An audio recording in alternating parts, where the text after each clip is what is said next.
ათონი ყველაზე საკრალური და ყველაზე მისტიური მთა. სიწმინდისა და სიკეთის სავანი. მასზე უამრავი ითქვა, დაიწერა. აქ ბევრი ლეგენდა დაიბადა. ბევრმა ოცნებამ ფრთა შეისხა. უამრავი ლოცვა გაისმა და მასზე მეტი სანთელი დაინდო. ჩვენ ათონზე სამოგზაუროდ მივდივართ. მივყვებით საუკუნეების წინ ჩვენი წინაპრების გაკვალულ გზას და გვსურს ჩვეულებრივი პილიგრიმის თვალით დანახული წმიდა მთა გაგაცნოთ.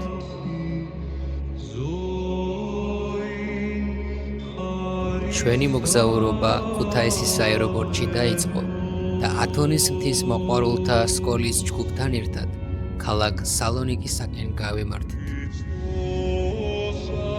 ღვთისწყალობით მშვიდობით ჩამოფრინდით სალონიკში, მინივენით მივემართებით ურანოპოლისისაკენ, დაახლოებით არის 2 საათის სავალი გზა.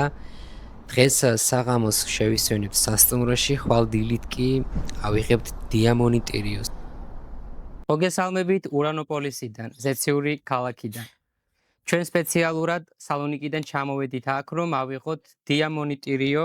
იგი ჩვენს ხელშია ახლა, ეს არის სპეციალური ვიზა, საშვი იმისათვის, რომ შევიდეთ ათონის წმინდა მთაზე და მოვილოცოთ ეკლესია, მონასტრები.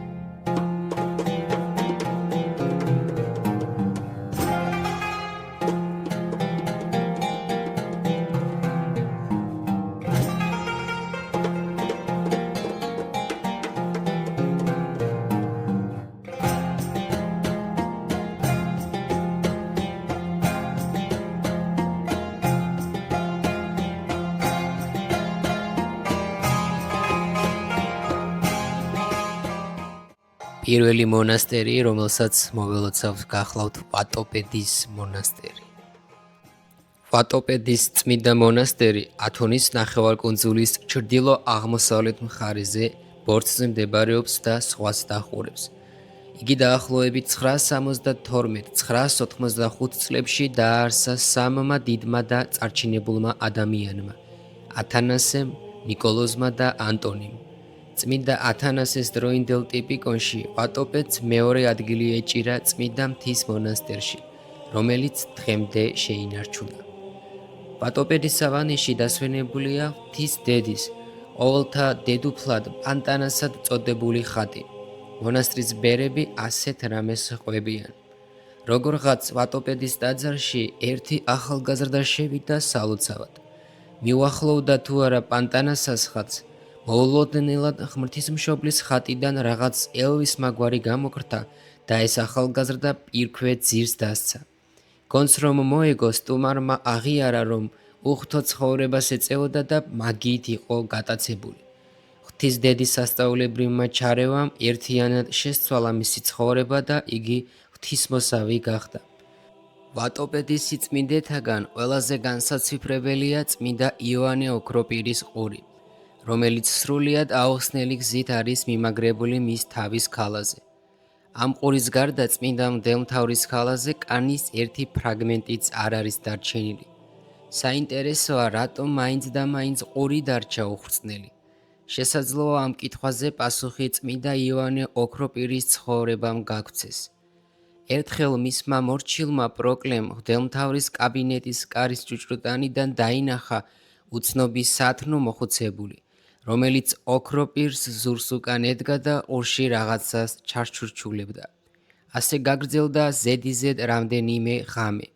წმინდა მღვდელმთავარი ამ დროს პავლე მოციქულის ეპისტოლეების განმარტებაზე მუშაობდა. დროდადრო ეჭვი-აწუხებდა, ვაი თუ ჩემი ნაშრომი ღვთისსათნო არ იყოსო. შიშობდა, ვაი თუ სწორად არ ესმოდა ეპისტოლეების გაუგებარი ადგილები.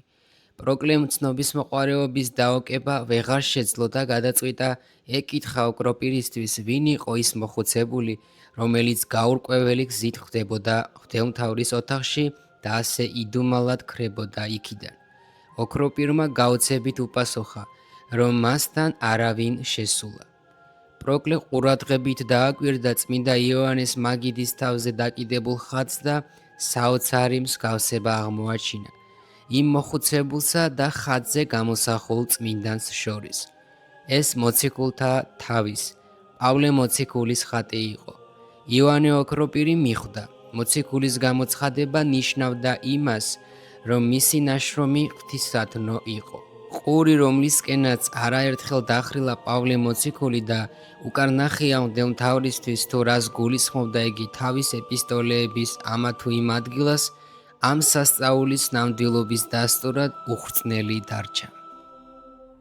შემდეგი წმინდა სავანე, რომლისკენაც ორი მსუბუქი ავტომობილით გავემართეთ, არის ივერონის მონასტერი. სულ მოუთმელად ველოდებით, რომ მივეახლოთ ყოლაწმინდა ღვთისმშობლის ხატს და მოვილოცოთ იგი. განსაკუთრებით მნიშვნელოვანია, რომ მოლოცვას ვაგრძელებთ ათონის ღვთისმოყვარულთა სკოლის ჯგუფთან ერთად. მათთან ერთად მოგზაურობა მეტად საინტერესოა, ბევრ ახალს ვიგებთ მონასტრებისა და სიწმინდეების შესახებ და ყველაფერი ძალიან კარგად აქვთ ორგანიზებული. სანამ ივერონის მონასტერში შევიდოდეთ, აუცილებლად უნდა ვნახოთ ის ადგილი, საიდანაც მამა გაბრიელმა გამოასვენა ყოლაწმინდა ღვთისმშობლის ხატი. ეს ნამდვილად არ არის ჩვეულებრივი ადგილი, აქვე ჩვენ გვქონდა შესაძლებლობა გვენახა წყარო. სწორედ ამ წყარომ ამოხეთქა მაშინ, როდესაც მამა გაბრიელმა ზღვის სანაპიროზე გამოასვენა ივერიის ღვთისმშობლის ხატი. და აი დადგა ჩვენთვის სანატრელი წამები, ჩვენს წინაშეა ივერიის ყოლაწმინდა ღვთისმშობლის ხატი.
ახლა არის დილის 4 საათი, იწყება ლოცვები, მივემართებით ტაძრისკენ, ქსენოფონტე.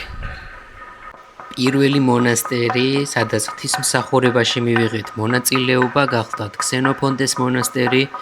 მონასტერი დგას ზღვის ნაპირას, ციცაბოზე, დოქიარისა და წმინდა პანტელეიმონის მონასტრებს შორის. ის მე-10 საუკუნეში დაუარსებია ღირს ქსენოფონტეს. ქსენოფონტოს მონასტრის მონახულების შემდეგ ჩვენი ჯგუფი გეგმავდა გემით გადასვლას პანტელეიმონის მონასტერში. თუმცა გემის მოსვლამდე გადავწყვიტეთ საფეხმავლო გზით დოქიარის მონასტერში წავსულიყავით. გზადაგზა გადაიშალა არაჩვეულებრივი ხედები, რამაც ჩვენი მოლოცვითი მოგზაურობა კიდევ უფრო გაალამაზა.